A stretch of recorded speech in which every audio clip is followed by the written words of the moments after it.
Here now is part 2 of my interview with Valery Ponomarev. What a great introduction. Oh, sure, you're kidding playing What's New. And ever since then, every time I play What's New, it's in my mind as I played it with Art Blakey.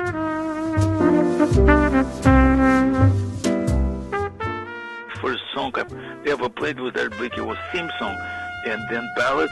And he was actually very particular about ballads.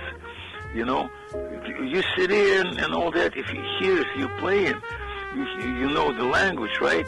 He would necessarily ask you play a ballad. Why? Because ballad gives away your whole person, everything. And he knows about you as a person and as a musician much more if you just played a couple of courses on whatever song, you know. So my first ballad with him was What's New. And then when I actually was in the band already, he would feature me on the ballad every concert, sometimes twice a concert, in first and second set. And I was kind of showing off, you know, playing different ballads every night.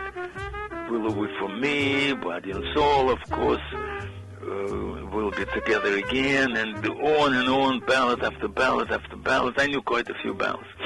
And I played them different every night.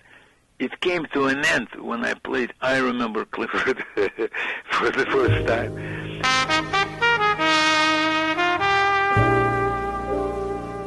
When I played for the first time I Remember Clifford, from that point on until I left the band, I was playing I Remember Clifford every night, almost every night, every concert. And he didn't even ask me what to play. He just announced, I remember. Once actually he did. He asked me, what would you like to play? Expecting me to say, I Remember Clifford. And I thought I should play something different. You've played in other jazz clubs and... Here with Art Blakey we played all the clubs. Yeah. But the first one was 5 Spot. It's now defunct. What can you tell me about the Vartan Jazz Club, and especially, and Vartan, was it Tonoyan? Tonoyan, yeah, that's right. Well, what can I say? He was, of course, a great promoter of jazz. He still is, actually, and I speak with him rather often. He now moved to Florida, and he lives there. He is no longer in New York. But that was in Denver. He moved to Denver at first and started his own club, which was very successful. Musically, it was just unsurpassed, actually, at least in the West Coast. It was not quite West Coast, but not far. Denver, you know where Denver is. Yes. And I was playing there.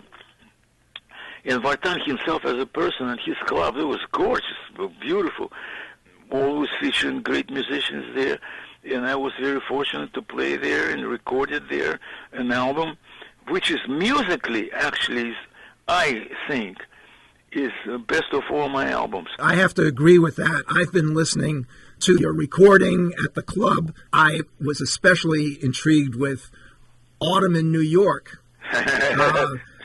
But before I play Autumn in New York, I want to tell you that I just read an article in the New York Times that explains how in these troubled times that we're living in, listening to music is a great way to relax. And before this morning...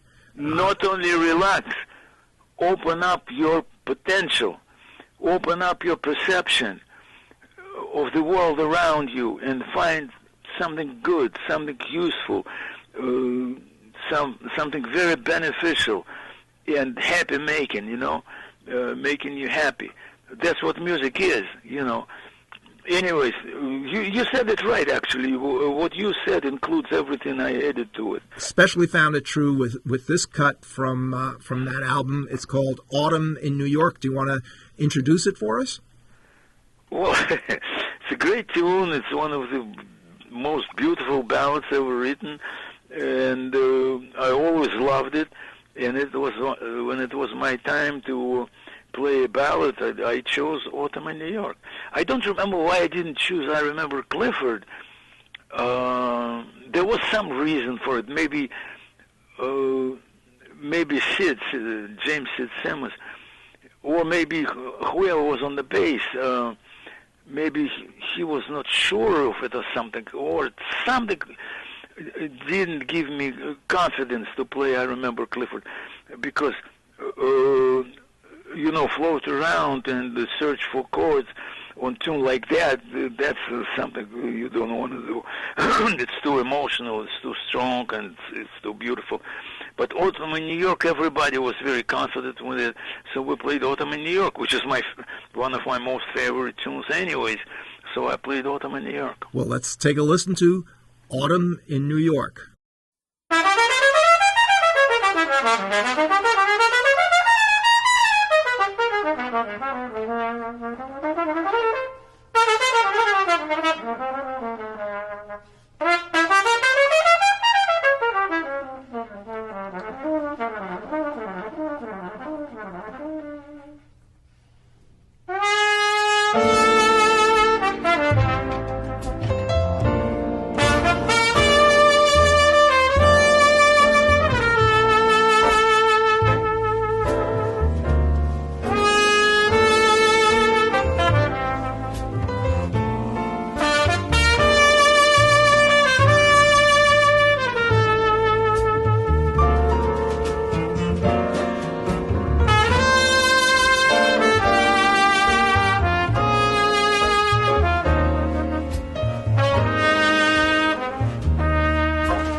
That was Autumn in New York from the 1995 album Valery Ponomarev Live at Vartan Jazz, performed by my guest, Valery Ponomarev. Incidentally, Marshall, yes. Listeners who want to find it, it's on the internet. You just type Valery Ponomarev Autumn in New York, and that particular album will come up. So you can listen to it in its entirety. And not like being self-admirer or something, but just like Art Blakey used to say, if you know the truth, don't be afraid to say it, you know. It's a great performance. Whether I played it, you know, I listen to it as music. I don't listen to it as me playing it. And everybody, I'm not the only one there. There's the whole trio there, James and who was on drums. Anyways, Autumn in New York, it's one of the greatest tunes anyway. Charlie Parker played it, you know that. I love that version with strings. You, of course, know what I'm talking about, right? Yes. And it's been one of my most favorite tunes ever. And well, there were a lot of recordings done at that club at the Vartan Jazz, yeah.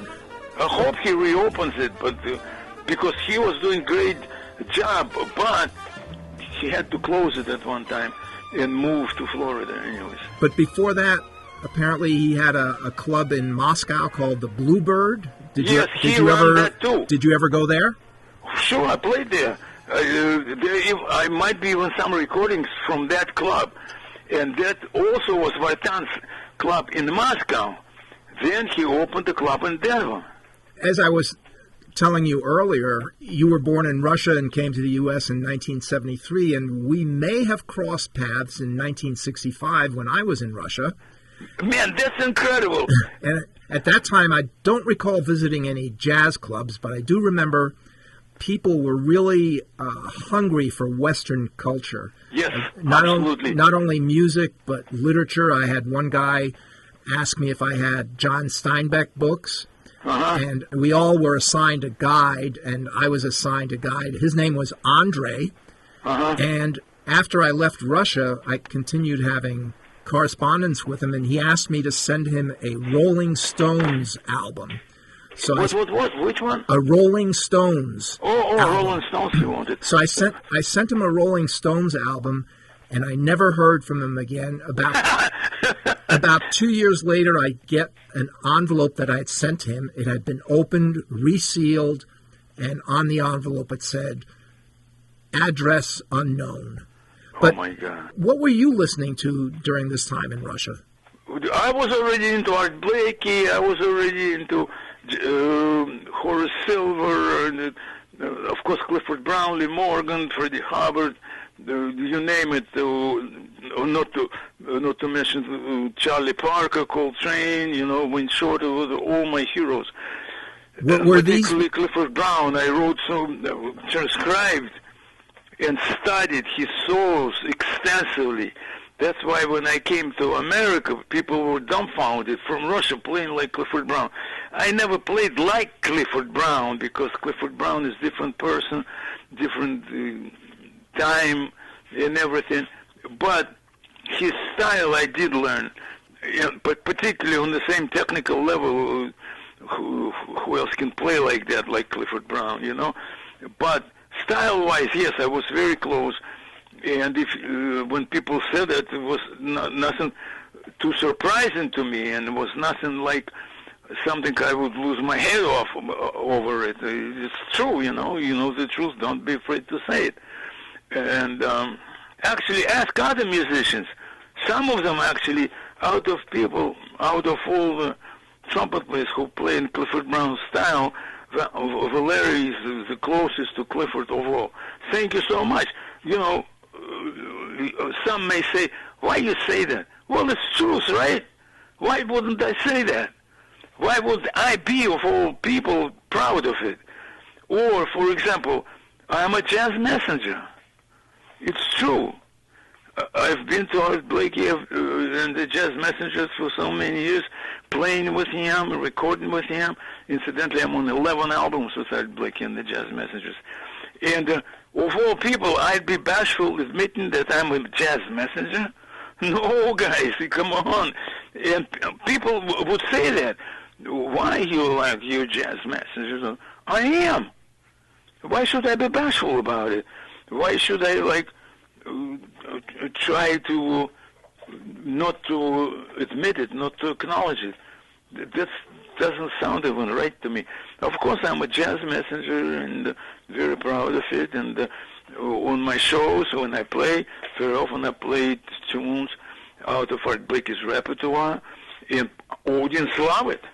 It's coming from none other but a jazz messenger. I am. Thank you. When you were listening to your heroes in Russia, how did you have to listen to them? Were you allowed to listen to them, or did you have to hide under a cover to listen to them? No. The thing is, there was such thing as black market. On the black market, I actually obtained an incredible collection of LPs, American LPs. Altogether, in entirety, I had 9 albums. For someone in Moscow to have 9 LPs of real American product, Jazz Messengers, was incredible. It was like a very big collection. But on tapes, recorded off the radio program led by Willis Canova, that was incredible program over Voice of America.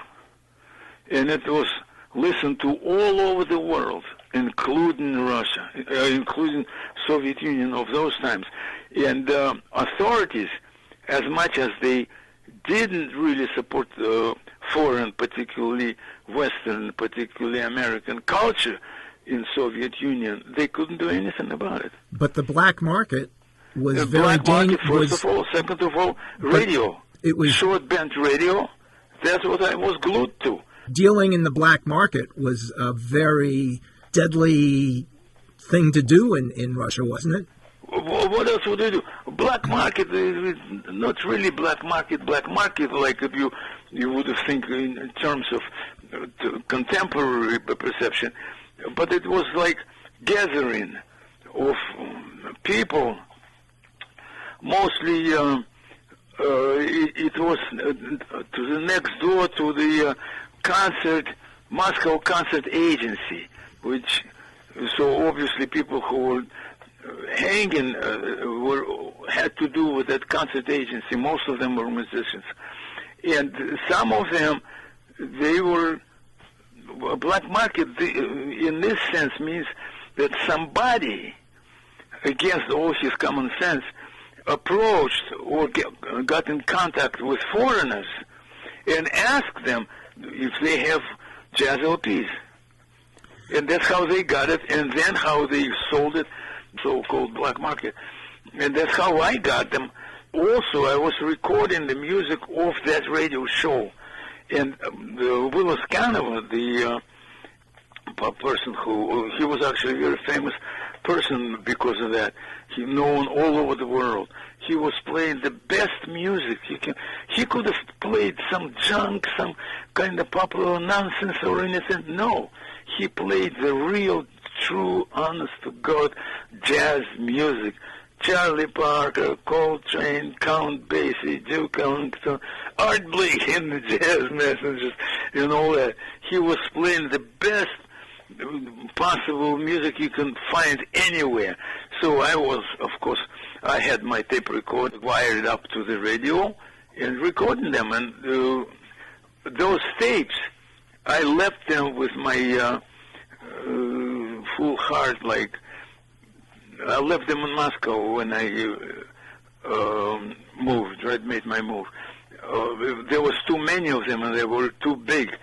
I couldn't take them with me. When did you first realize that not only did you like to listen to music, but you could also play music?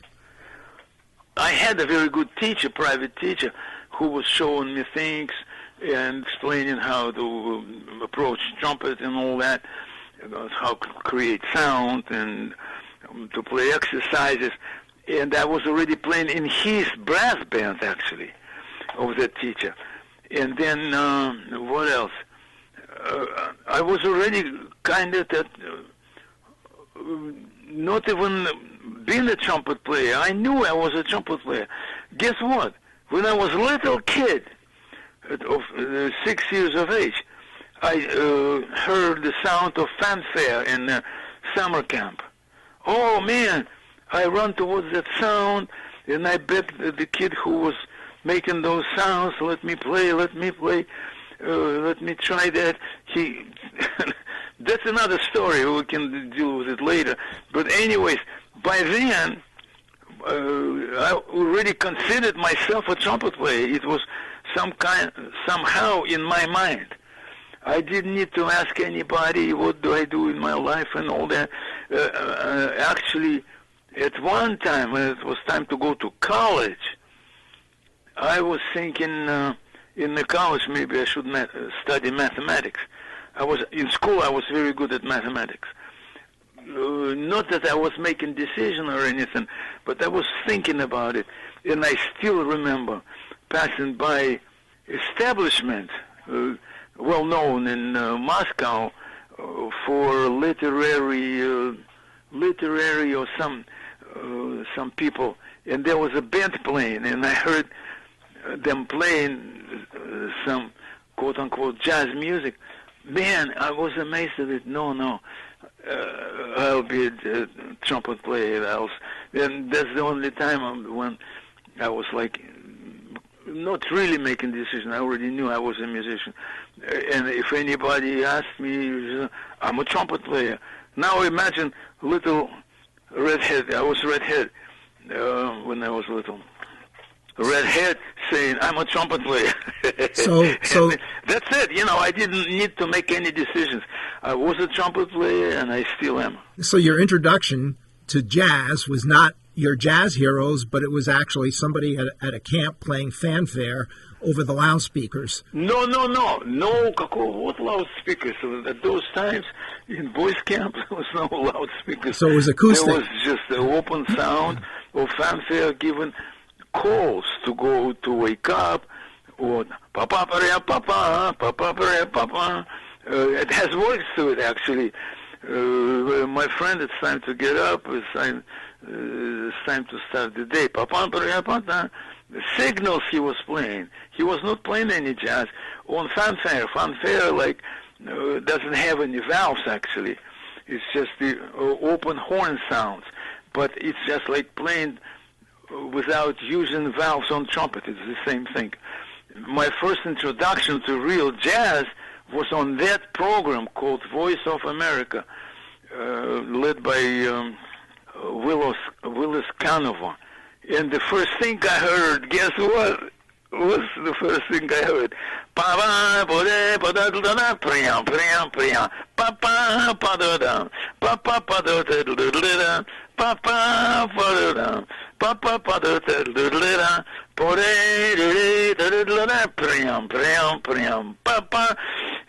Blues Walk by Clifford Brown. I was swept off my feet, man. At that point, I knew that's my music, and I'll be dealing with it all my life. And that's it. Let's get back to Our Father, Who Art Blakey. Okay. I'm going to show you how little I know about music here. When I listen to a big band album, usually I'll hear somebody introducing the piece, or there'll be commentary in between. But one thing that stood out to me when I first listened to Our Father, Who Art Blakey, was that it was near seamless transitions from one track to the next, kind of like listening to a symphonic piece with different movements. What was your vision for this live recording session? Well, the thing is that sequence of tunes performed, they have their own law of attraction, so to speak. In other words, the effect they're making on the audience. And they all different in time, in the texture, and rhythms, and of course in keys and all that. You can't play whole set. Coltrane actually did, but that's Coltrane. There's always exceptions from the rule. But in general, you can't play one tune whole set, You can't play the same in texture, in rhythm and time, tunes whole set. They have to be different. That's what you're talking about. Now listen to it again and you'll hear that the first tune is very different from the second.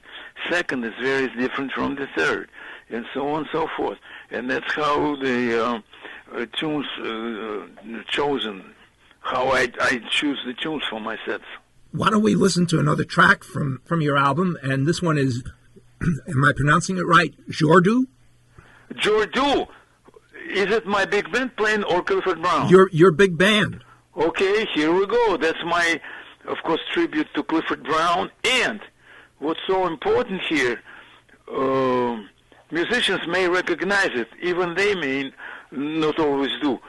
There's whole section playing Clifford Brown's solo, but it's arranged for a big band, not for solo trumpet, but for the big band. And arrangement, of course, is by yours truly. Here we go.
Jordu, played by Valery Ponomarev, jazz big band from the album Our Father, Who Art Blakey. This album... And actually we call the whole big band Our Father, Who Art Blakey Big Band. And it features somebody you mentioned before, Benny Golson. Can you tell me more about Benny Golson? No, he's not playing on this He's one. not? No. He plays on Moaning and Blues March.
Through the years, Benny Golson became very good, close friend, and also he's from another generation.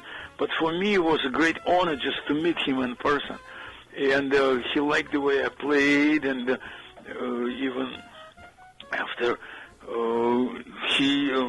after Blakey went to another dimension, he was leading the Messengers, and I was in the band. He invited me to play in that band, and I played his tunes, particularly I remember Clifford. I was even in his house rehearsing. We were practicing tunes and all that, and his wife was serving us coffee or tea, I forgot. Anyways, Benny Golson was an incredible person. I mean, incredible musical genius, recording, writing, composing all those phenomenal tunes. Every one of them is a masterpiece. Just listen to the whole album. If you don't have time to listen to the whole number, at least listen to the melodies. The only one he didn't really write was Moaning. We started talking about it, and that Moaning, I actually, at the beginning of our conversation, I told you a little bit of the history, creation of Moaning, the tune, and that's by Benny Golson, by Bobby Timmons.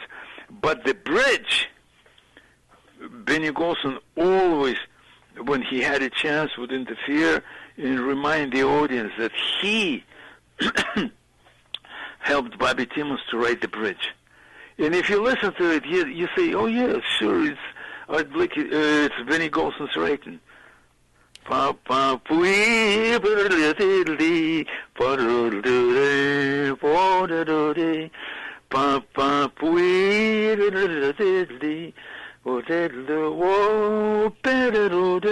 it for a sec.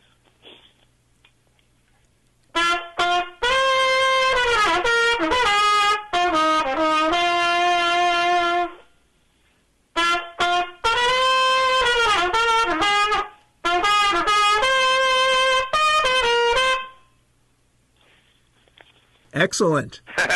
Excellent. Well, it's my tune. Sometimes, very rarely, but people may ask you, like last time, yesterday, for example, we were talking about the repertoire, and Joy Spring. Well, you know Joy Spring? Are you kidding? I wrote it. It's not lying. It's just to people who know what I'm talking about. I played it so many times with Max Roach. In Max Roach, dedication to Clifford Brown, and the same was moaning. Sometimes people do ask me if I know moaning. Do I know moaning? Are you kidding me? I wrote it in terms that I played it every concert almost. We played moaning, and that was for almost 4 years, maybe even more. When you just picked up your trumpet, I just have a question. Does your trumpet have a name? It's a blessing. My trumpet is called Blessing Super Artist. It's exactly called. It's exact model Clifford Brown used to play. Or very similar year. In October of 2006, your trumpet almost sidelined your career. Apparently, you had an incident that was reported in the New York Times where you were in the airport and something happened at check-in? What happened was this. It's just something too stupid, French people, as great people as everybody, like all peoples in the world, but police in the airport, I'm not ashamed to say that, acted so stupid. They detained my case, instrument, which I always take with me on the plane. I never put instrument in the luggage compartment. It's just very risky. It could be smashed or stolen, as a matter of fact, but smashed most likely. And so I always have it with me. Besides, it's not a big case anyways. They didn't allow me to have it on the plane with me. And I was holding it to it out of instinct. I was not letting them grab the horn.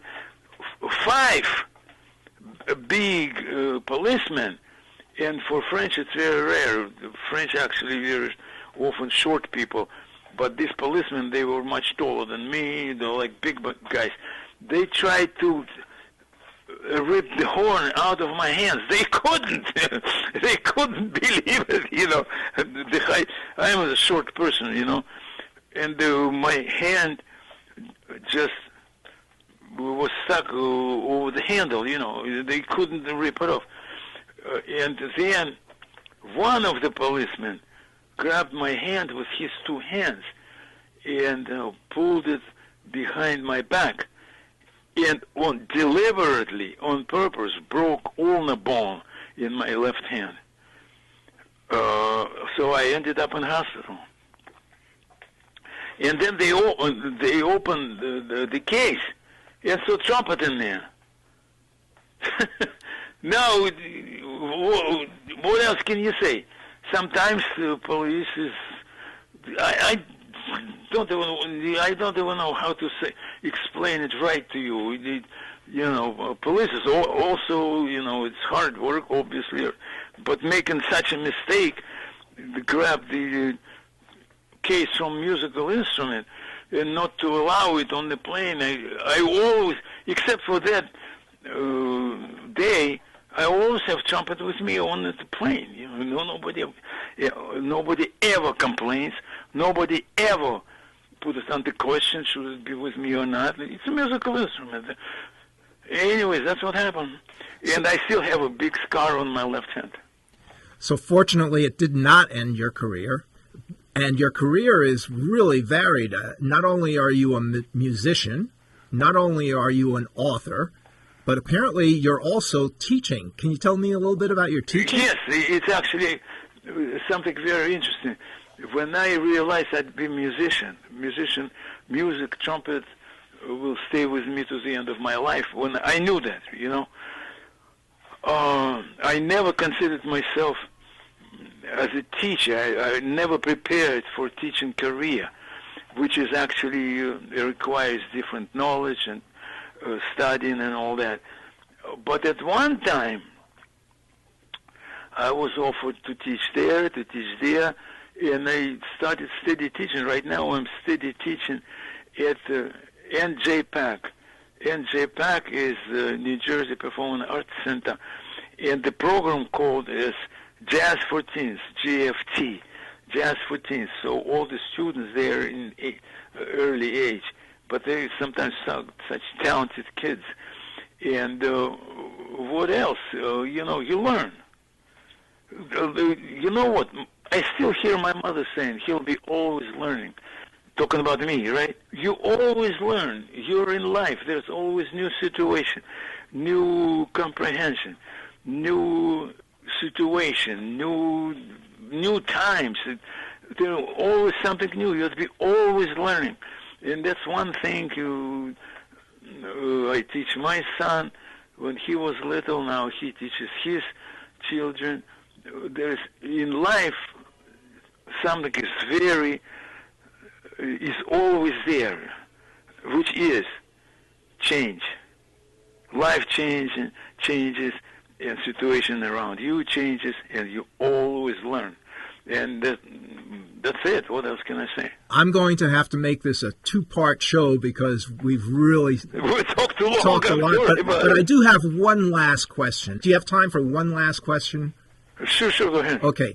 I've been doing podcasts for quite a while, but I started doing the interviews in a studio that I built in my closet during COVID.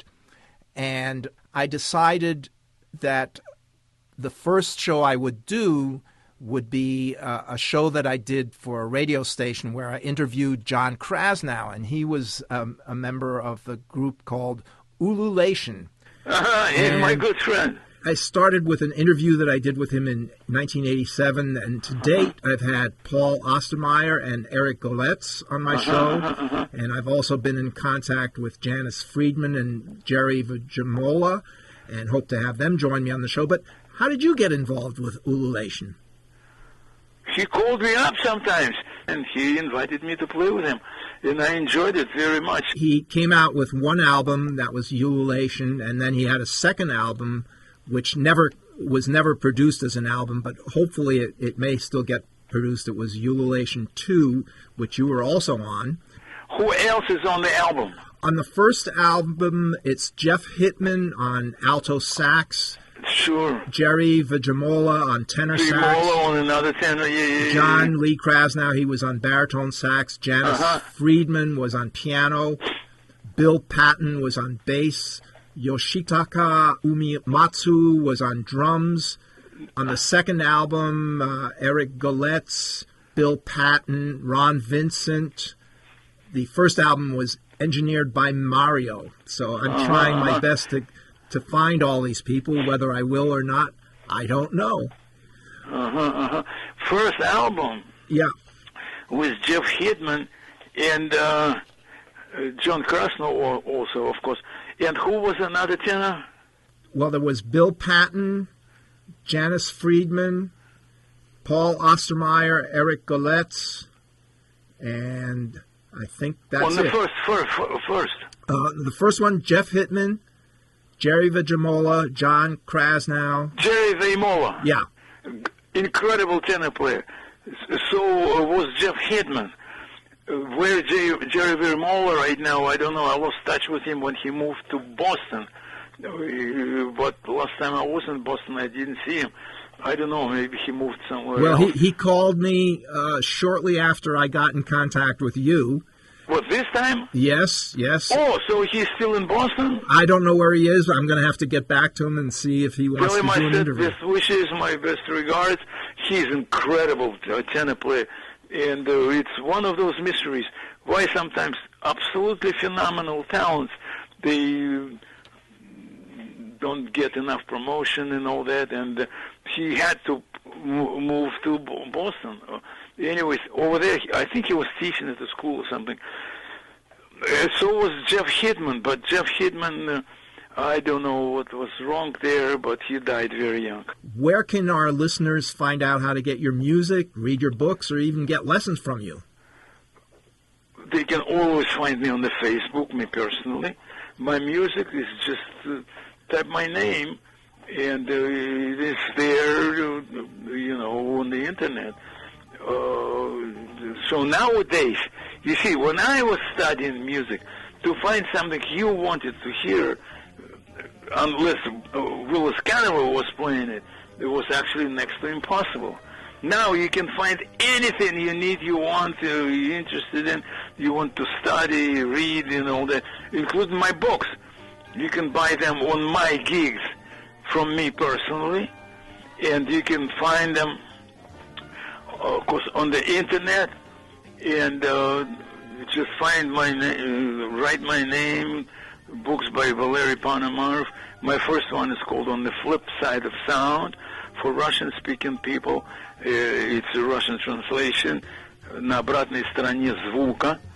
And next book also has, I made translation to it, but it's not published in Russian yet. But it's in English, and it's Blakey quotes, basically. And it's actually a much smaller book, but it has information 10 times more than a War and Peace or something. There's so much information there because I explained Art Blakey's quotes there. I explain every one of them, what they really mean and why Art Blakey wanted us to know it. You can actually find whole introduction to the book on the internet, and it explains what it is. Once you read that explanation, it's foreword. That would be called foreword to the book.